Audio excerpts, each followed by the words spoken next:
Hello everyone and welcome to my channel, and today I'll be reading Multi-Character Questionnaire by me. So let's get into it. Muichiro. He never thought he would hear those words come out of Muichiro's lips, but they did. And right now, you were just trying to wrap your head around them. The fact that you could say that to you so easily, that you could tell you that two of you were nothing more. That your love story was over now. Nothing left to salvage. Nothing left to look for or fix. It hurt you, and it felt like me to shot an arrow straight into your heart. Your heart that could no longer bear another word from him, knowing just how much you were hurt, how you were so in pain from what he was doing. But it wasn't like anybody could force someone to love them. You couldn't force him to stay or to love you.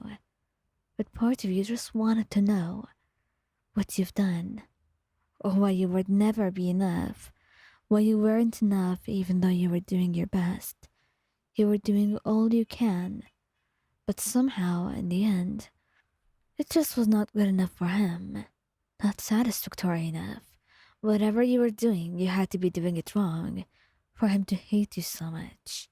To tell you, I don't want to be with you anymore, Wyan. I think we should just break this up. I can't take it. I can't. So please, I'm leaving. In that one moment, it felt like your heart was shattering in its place. The force of his words descending upon you like a collapsing mountain. And you were just there, standing below, watching as the rocks fall atop you. There was nothing to be done. Nothing that you could do to stop this. Perhaps it was inevitable, considering his line of work, considering how anxious and scared you were, how weak you could be at times. But part of you thought that you could keep going, no matter what the odds were, no matter how terrifying life may be. You thought that your love held a chance against all odds. But in the end, it was weak, crumbling, and now there was nothing left to look for. Michiro, was it me? You asked him, your voice shaky.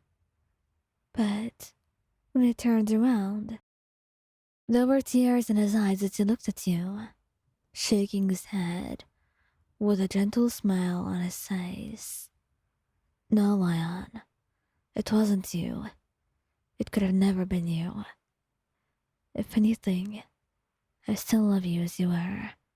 I've always loved you, and I know I always will. And before I could ask him anything more, he left. Little did you know, Muichiro only left you to be able to protect you from him and what danger he would bring you just by his presence with you, by association.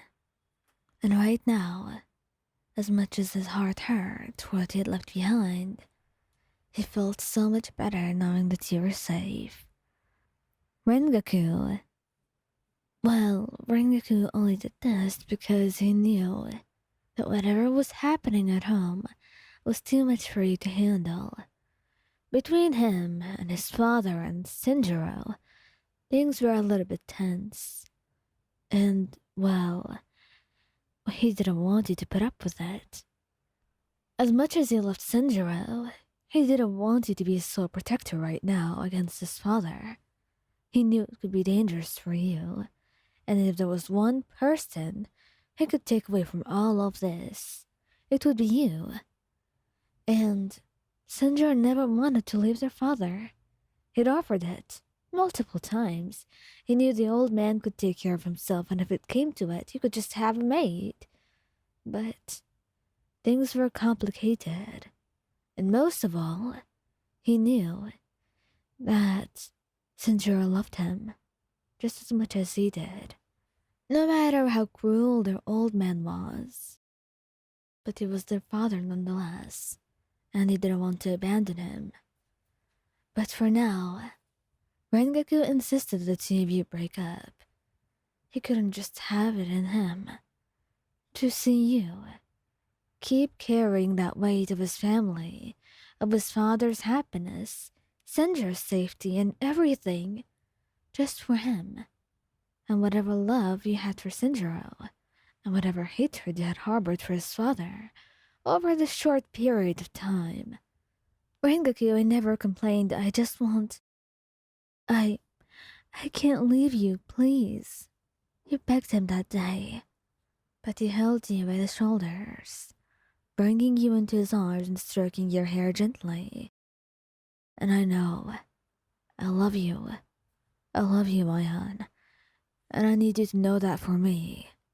I love you more than anyone. And I'll never love anyone more than I love you right now.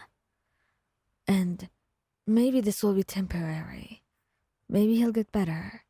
Who knows? Maybe things will change. But for now, we have to break up. Or at the very least, our relationship will be long distance. I hope you're not annoyed with that. I want to love you properly, Mayan. I can't bring you here. I can't make you have to live with this. I know Cinder already struggles with him, and so do I. I can't force this upon you. And you're not forcing a single thing, Rengoku. I'm old enough to decide what I want to do, and right now I'm saying I want to stick by you when you need me. So that's how I will stay. And things will keep going that way, okay? You can't decide what I want, not for me. I'm strong enough, and I have a brain. I don't need you making your decisions for me. Unless this is about me and me not being good enough for you, then I don't think there is a reason we should break up. He said stubbornly, and he sighed, his love for you overwhelming him as he wrapped his arms around you tightly. And that's how the two of you stayed together. And that's how he also became extremely protective over you, especially when it came to his father. He never wanted that man to make you upset, and so he will do anything he can to make sure nobody ever harms you, with a word, an insult, or whatever it may be, even if that man himself was his father.